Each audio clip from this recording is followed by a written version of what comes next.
All right. We are live, man. Thank you so much for taking out some time. And let me jump right in. Let's talk about The Flood. How did you get involved with this movie, and what kind of drew you into your character, Russell Cody?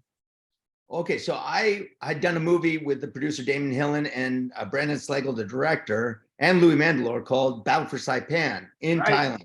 And then they called me up and they go, "Hey, we got this gator movie. You want to do it?" It's what it is, Casper. Let me tell you. It is Con Air meets Anaconda, but with alligators. And I was like, "Oh, that's so cool. I love both those movies." And then I read the story, and I love the gray areas between all of the characters. Whether they're good or bad, they're not completely good. They're not completely bad. They're not. Everybody has something that like they do something that surprised me, and to me, that's much more interesting, especially in this, and that it got a rated R, so not for nudity, or at least I wasn't naked in this one, and I don't know if anybody else was. I haven't seen it, so if you've seen it, you're a leg up on me on this one. But I do love that. I did see how people were getting eaten by alligators, and I was like, oh, definitely better that they did a rated R, not a PG, with people getting eaten by alligators, because then it wouldn't be as good. No, I dig it, man. That's great. So, you mentioned reuniting with Brandon, and I actually just interviewed him too, and he had nothing but good things to say about you. So he's a liar. He's a liar. Oh, that guy. All he does is lie. Really, he said good things about me? Oh, good. Yeah, no, it was all good things. So, what was it like kind of reuniting with him after Battle for Saipan? Well, Battle for Saipan, which I think was a great movie, and I think they did a great job, and Louis is incredible in it. I was just thrilled to be back with these guys, and here we are in this movie, which was really hard to do because we're flooding an abandoned building that had snakes and rats and bugs in it, and then they're filling it up, and then we have to get in that water, and it's clean in the beginning of the day. But then, everybody's getting mud and dirt, and it's raining outside, so more mud and dirt are getting there, and everybody's in their clothes, and all the crew's in there. So it gets really dirty before lunch, and then it's just disgusting by the end of the day. And then they'd fill it up again. They'd have to clear out the rats and the snakes. Oh my gosh. So we didn't have the threat of actual alligators, but people were afraid of getting bit by snakes and rats, and then just the bugs and just the dirt, and you can't see what's in the water because it was so dirty. Sure. And so that made it realistic. That's wild, man. Yeah, so yeah, it's gross because you're like, at the end, that one fight sequence with me and Louis at the end where we're fighting and I get my head shoved underwater, that was the last day, end of the day. Oh, that water must have been really primed up. People have already come up from being underwater, and you see them go just blowing out the snot because they just got water up their nose from being shoved up, and then I have to go in it, and I'm like, oh God, no. Oh man, I love it. And that's one of the things that I guess I wanted to ask, how was it working kind of within the confines of the prison and with the CGI gators? Obviously there's no gators there, so we had no bugs in Starship Troopers either, but we fought them and we killed them all. That's true. Yeah, actually we didn't kill them all, we tried to, but that's why we keep coming. The gators, I live in Florida, and we avoid the gators when we see them, well, except for the people that are failing the Darwin Awards, who take selfies with them and then do get eaten. People do. Every year, somebody gets eaten taking a selfie with an alligator. I'm always like, was it worth it? Nope. Was that worth it? I mean, really? You just put it in later. You can CGI in that gator later. You don't need to go in with the real gator. I'm just saying. I've actually witnessed people holding their baby, stepping over an 11-foot alligator on a trail instead of going back. I just turned around and walked back, but I watched them go, okay, well, we got to go this way for the hike. I'm like, no, don't. What are you, the tail, I'm 5'10", and the tail is as long as me, and they're stepping over this. Oh my gosh. Over the body, not even the tail. You know how fast those things can switch around? Oh man, no way, sir. I will pass on that. I live in Florida too, so I'm in Orlando. But so you know exactly what I mean. You know those people. We get the stories. I know them.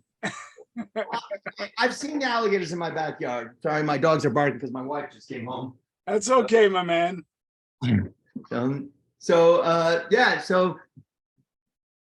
didn't have any real alligators, but being a Floridian, knowing the threat of them, and knowing that if there was a flood and a surge that pushed alligators into a building, that if you were waist deep in that water with them in the room, you were going to die, because you can't see them in the water, but they can see you and they can smell you. And right now they're going to be pissed because they're in a confined area and they're going to just be biting at anything. Anybody that knows alligators knows that. So we had to go with that thought process. It helped that there were real snakes and rats in the water, and that helped a lot because everybody was terrified of them. Even these big men are, they're like, yeah, and then they're like, there's snakes in there. They just cleared out. I love it, man. That's so great. And well, this is not one of those A-list movies. This is a smaller movie, and so like they're doing the real thing. I mean, we're in we're in Thailand. We're in Thailand, so it's not like you're gonna go. Yeah, they're gonna have the best conditions for everything. It's gonna be like a controlled pool. It's not. It was an abandoned building. It hadn't been lived in 20 years. They're now filling up. Just covered with weeds and bugs and everything. So it makes it a little more realistic then. Yeah. Well, that's one of the things that that Brandon mentioned to me, was that the environmental elements were the most difficult part of shooting for him. And would you kind of agree with that? Oh, 100%. I mean, you could, here we're doing fight sequences and we're in muddy water. Now, all these clothes that we're in were not made to take all that water. So we're getting more exhausted because the fights, you can't move as well in water. And we're still trying to do all the fights, kicks, punches, and doing some extreme things. And you're doing this and you're getting put under, and it's dirty water and it's combined areas. And so, yeah, that was hard. It was difficult. It was not that was not a pleasant part of the experience. I mean, I love all filmmaking, I do. And I love that I've got that under the belt, but that was a difficult one, especially for a germaphobe like me. I love it, man. That's great. So let's talk about your other recent film, Mad Heidi, which I'm a big fan of. Who knew that that Swissploitation was actually a thing? Oh no, they haven't eaten. Sorry, my. That's all right. Who knew that? Can you repeat that question? Yeah, no, I was gonna say, who knew that Swissploitation was actually a thing? Was that a fun experience for you? Yeah, it wasn't a thing. This was the first Swissploitation film ever. These people are insane, which I love, because I was like, they're like, Casper. When they sent me the script, I read the script. I go, obviously, you guys are huge Starship Troopers fans. They're like, yes, because we really want you. And I'm like, well, you got me. Oh my God, dude, that's great. So cool about these guys is all the security guards had different names. Rodriguez, Verhoeven, Tarantino. I'm walking around, I'm like, one of them had Carl Schenkel, who was my Tarzan director, who was German Swiss, who's no longer with us, but because he was German Swiss, they put him in the film. Get out of here. But you don't ever see the name of the guards, but I did going around. All the guards had different great directors like Argento and everything you can think of. They put in all these great, directors from back in the day. You're like sitting there going, oh my God, that's just a cool little thing. So this was all made by people that love making films, and it was amazing to do this, to fight against lactose intolerance, to put in Starship Troopers quotes, to do all that. I was in heaven. Oh my gosh, dude. And tell us about your role, President Mealy, and how you kind of got into that character. Well, oddly enough, I'd been studying a German accent for another film that I was going to do. Wait. Yeah, I was doing German accent for The Most Dangerous Game, but that movie then got pushed. So then I switched over to a German Swiss accent, and sometimes I'd be on set and I'd do the accent and they go, Casper, that was too German. You have to be a Swiss German. So I'd have to then do a little, and so, and then some of it is just like so over the top. I was trying to be like a little bit of Schwarzenegger meets Tommy Wiseau. I can see that, bro. I can see that. That's funny. Thank you. So I was trying to do that, which is really funny because you know, Johnny Rico, the character I played, bug killer and everything, he's allergic. In real life, I'm allergic to bugs, bees and wasps. Oh my gosh. Go So figure. my Achilles heel is bugs, which is funny. And in Mad Heidi, I'm fighting against lactose intolerance. Unfortunately, in real life, I'm lactose intolerant. So Get out of here.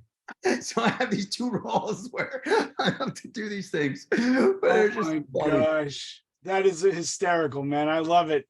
And I think I have time for one more. So I just want to make sure, you know, was there anything else coming up you want to throw you know, that we should be keeping an eye out for? Well, I have these. I have Counting Line No Fear that's out right now. I also have Heart of a Champion that's out right now. One I play a good cowboy, the other one I play a bad cowboy. And then I have coming out in September a Tom DeLonge film, Blink 182. I'm going to see him on concert on the 10th, but in a movie called Monsters of California that he directed, and he directed it all musically, which was so fun because he'd go, Casper, in this scene, dun, dun, dun, dun, dun, and he'd do like a little music, and then he'd go, and you're going to say this, and then it'll be like this. So he directed all musically. Oh Like my everything God. was so fascinating. It's kind of like an Amblin movie, I think. It'll be like a ET movie, sort of. Oh, Because it's so cool, dude. he puts all his real life UFO stuff. Like he would show me these UFO stuff and all the things, even before they released some of it. And some of it I've still seen that hasn't been released yet because he's so connected with all that stuff.